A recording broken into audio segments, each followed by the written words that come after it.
दोस्तों स्वागत करते हैं आपके अपने YouTube channel Pandey ji technical में। आज दोस्तों यूपी पॉलिटेक्निक एंट्रेंस एग्जामिनेशन में एक ऐसे इंपॉर्टेंट टॉपिक के बारे में आपसे हम डिस्कशन करेंगे जिससे जो है क्वेश्चन आते हैं। और ये जो है पूरे का पूरे कॉन्सेप्ट बेसिस पर आधारित है। ऑक्सीकरण और अपचयन, ऑक्सीडेशन किसे कहते हैं, रिडक्शन किसे कहते हैं, और ऑक्सीडेशन और रिडक्शन से फाइनली किस तरीके के क्वेश्चन पूछे जाते हैं, सभी चीज़ों का डिस्कशन जो है आज के इस वीडियो में होगा। तो हम स्टार्ट करेंगे दोस्तों ऑक्सीडेशन से।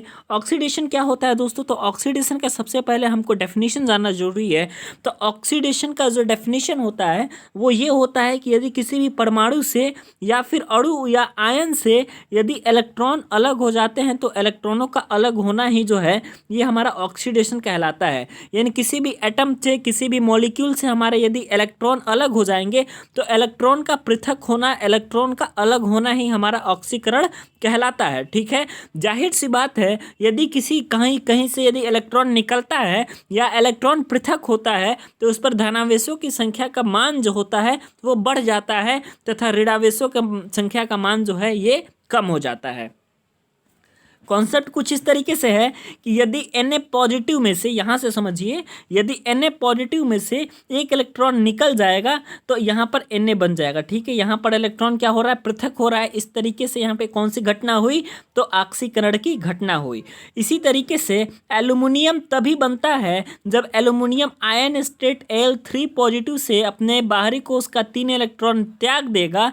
तो त्यागे हुए इलेक्ट्रॉन 3 होंगे तो इसलिए यहाँ पर एल्यूमिनियम ये बन जाएगा। और यहाँ पर हम जानते हैं कि इलेक्ट्रॉन का यहाँ भी पृथक्करण हो रहा है तो इलेक्ट्रॉन का पृथक होना क्या कहलाता है, ऑक्सीकरण कहलाता है। तो ऑक्सीकरण का यही कॉन्सेप्ट होता है, आप लोग जान गए। ठीक है, अब हम आपको बताते हैं कि इस प्रक्रिया में अर्थात ऑक्सीडेशन की प्रोसेस में ऑक्सीकृत तत्वों की जो संयोजकता है ये बढ़ती है जो अलग हुए इलेक्ट्रॉनों की संख्या के बराबर होती है। ठीक है, यानी कि जितने इलेक्ट्रॉन अलग होंगे उसके ऑक्सीकृत तत्व की संयोजकता उतनी ही होगी। यानी कि सोडियम से हमारा एक इलेक्ट्रॉन अलग हुआ है तो सोडियम की संयोजकता 1, एल्यूमिनियम से हमारे 3 इलेक्ट्रॉन पृथक हुए हैं तो एल्यूमिनियम की संयोजकता 3। तो इस तरीके से जितने ज़्यादा इलेक्ट्रॉन हमारे पृथक होंगे इस पर ऑक्सीकृत तत्व की जो संयोजकता होगी उतनी ही होगी। ठीक है, अर्थात हम यह भी कह सकते हैं कि ऑक्सीकरण में ऑक्सीजन से संयोग अथवा हाइड्रोजन से वियोग। अब हमारा जो है ये अगला कॉन्सेप्ट है ऑक्सीडेशन का। अभी तक जो है आपने एक कॉन्सेप्ट सीखा है ऑक्सीडेशन का, ये अगला कॉन्सेप्ट है ऑक्सीडेशन का कि ऑक्सीडेशन किसे कहते हैं। तो ऑक्सीजन का जुड़ना यानी कि ऑक्सीजन का संयोग, ऑक्सीजन का जुड़ना और हाइड्रोजन का वियोग यानी कि हाइड्रोजन का अलग होना है किसी भी पदार्थ से, ये हमारा क्या होता है, ऑक्सीडेशन होता है। एग्जाम्पल के तौर पर हम बता दें कि जब हमारा कार्बन ऑक्सीजन के साथ रिएक्शन करेगा तो कार्बन डाइऑक्साइड बनाएगा तो ये कार्बन डाइऑक्साइड में ऑक्सीजन हमारा क्या हो रहा है, जुड़ रहा है। जहां भी ऑक्सीजन ऐड होगा, ऑक्सीजन का जहां भी संयोग होगा जिस भी रिएक्शन में, तो वहां पे हमारा क्या हो जाएगा, ऑक्सीडेशन का प्रोसेस होगा। अगला हम आपको बता दें कि ऑक्सीडेशन का डेफिनेशन इस तरीके से भी होता है कि यदि हाइड्रोजन का वियोग होता है तो वहां भी ऑक्सीडेशन होता है।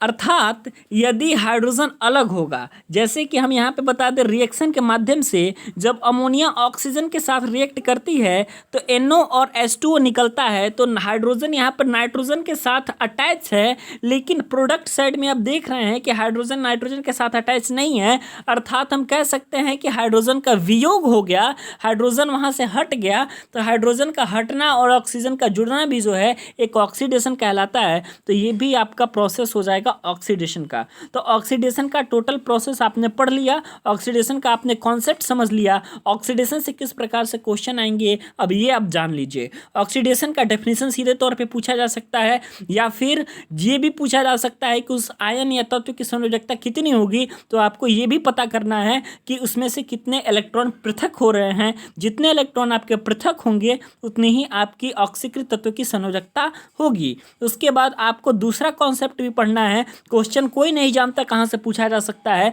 दूसरा कॉन्सेप्ट आपका ऑक्सीजन का संयोग और हाइड्रोजन का वियोग से है। यदि किसी भी रिएक्शन में आप यह देखकर पता लगा लेते हैं कि वहां पर ऑक्सीजन जुड़ रहा है या फिर ये आप पता लगा लेते हैं कि वहां से हाइड्रोजन यदि अलग हो रहा है तो वो भी आपका कॉन्सेप्ट होता है ऑक्सीडेशन का। अब हम बढ़ते हैं अपचयन की तरफ, जिसको हम रिडक्शन कहते हैं। इसको भी स्टार्ट करने से पहले हम आपको बता दें, डेफिनेशन से स्टार्ट करते हैं। तो किसी भी परमाणु, अणु या फिर आयन द्वारा यदि इलेक्ट्रॉन ग्रहण होता है तो इलेक्ट्रॉन का ग्रहण करना ही अपचयन कहलाता है, यानी कि इसको रिडक्शन हम कहते हैं। इसी प्रकार से जिस प्रकार से ऑक्सीडेशन में इलेक्ट्रॉन पृथक हो रहे थे, तो इसमें जो है परमाणु, अणु या फिर आयन द्वारा इलेक्ट्रॉन ग्रहण होंगे। बिल्कुल अपोजिट है ऑक्सीडेशन का रिडक्शन, ठीक है। तो जाहिर सी बात है, यदि आपका इलेक्ट्रॉन ग्रहण करेगा तो इलेक्ट्रॉन ग्रहण करेगा तो परमाणु या आयन पर धनावेश का मान घट जाएगा, और इलेक्ट्रॉन चूंकि ऋणावेश चार्ज होता है, नेगेटिव चार्ज होता है, तो इस पर ऋणावेश का मान बढ़ जाता है। एग्जाम्पल के तौर पर हम आपको बता दें, यदि कोई एल्युमिनियम है जो कि अपन आयन स्टेट में है, यदि Al पर 3 पॉजिटिव है तो यह यदि 3 इलेक्ट्रॉन ग्रहण कर लेगा तो एल्युमिनियम बना लेगा।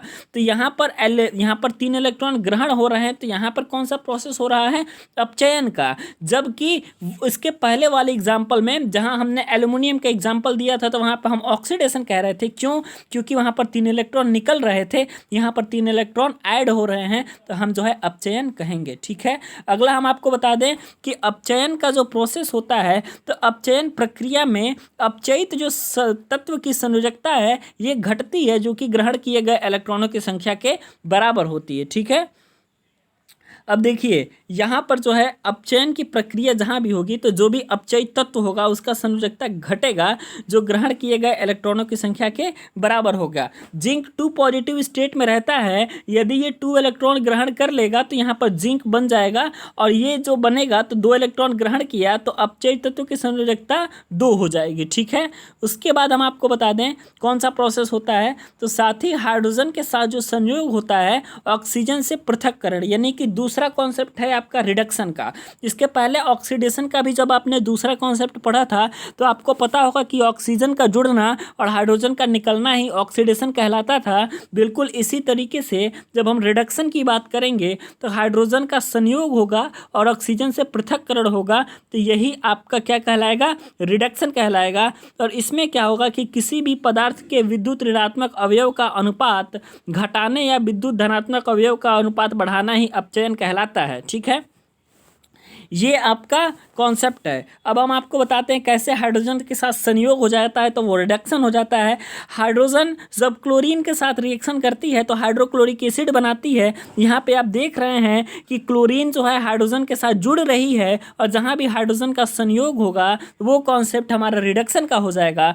उसके बाद हम आपको बता दें कि जिंक, अब तो हम पता कर लिए एक कॉन्सेप्ट से कि हाइड्रोजन का ऐड। अब हम अगला एग्जाम्पल ये लेंगे जिसमें हम दिखाएंगे कि ऑक्सीजन का किस प्रकार से हमारा पृथक्करण हो रहा है। तो जिंक ऑक्साइड ZnO जब हमारा कार्बन के साथ रिएक्शन करता है तो जिंक अलग हो जाता है, और कार्बन ऑक्सीजन के साथ संयोग करके कार्बन मोनोडाइऑक्साइड गैस बना लेती है। तो यहाँ पर ऑक्सीजन का पृथक्करण हो रहा है जिंक के साथ। जिंक से जो ऑक्सीजन जुड़ा हुआ है ये पृथक हो गया और जिंक अलग हो गया, और ये ऑक्सीजन जा करके यदि कार्बन के साथ रिएक्शन करके कार्बन मोनोडाइऑक्साइड गैस बना लेता है, तो यहाँ पर भी ऑक्सीजन का पृथक्करण हो गया। तो ऑक्सीजन का पृथक्करण जहाँ भी होता है वहाँ पर आपका कॉन्सेप्ट होता है रिडक्शन का। अब हम आपको बता दें कि इस पे किस प्रकार के प्रश्न पूछे जा सकते हैं। डायरेक्ट ऑप्शन दे करके अपचयन की परिभाषा भी पूछी जा सकती है, साथ ही साथ ये भी पूछी जा सकती है कि इस पर इसकी संयोजकता कितनी होगी, तो आप ये बता देंगे कि ग्रहण किए गए या अपचयित तत्व की जो संयोजकता होगी वो ग्रहण किए गए इलेक्ट्रॉनों की संख्या के बराबर होगी। या फिर आपसे अगला कॉन्सेप्ट में ये पूछ सकता है कि हाइड्रोजन और क्लोरीन रिएक्शन करके जब हाइड्रोक्लोरिक एसिड बनाते हैं तो ये निम्न में से किस प्रकार के रिएक्शन का एग्जाम्पल है। तो हाइड्रोजन के साथ संयोग या फिर ऑक्सीजन का पृथक्करण, ये भी कॉन्सेप्ट से आपका ऑक्सीडेशन या फिर रिडक्शन से क्वेश्चन पूछा जा सकता है। ध्यान रहे दोस्तों, कोई ना कोई 2 प्रश्न जरूर पूछा जाएगा, चाहे आप लेटरल एंट्री एग्जामिनेशन की तैयारी कर रहे हो या फिर ग्रुप ए से आप भरे हुए हों, सभी के लिए ये क्वेश्चन जो है बहुत ज़्यादा इंपॉर्टेंट है। धन्यवाद।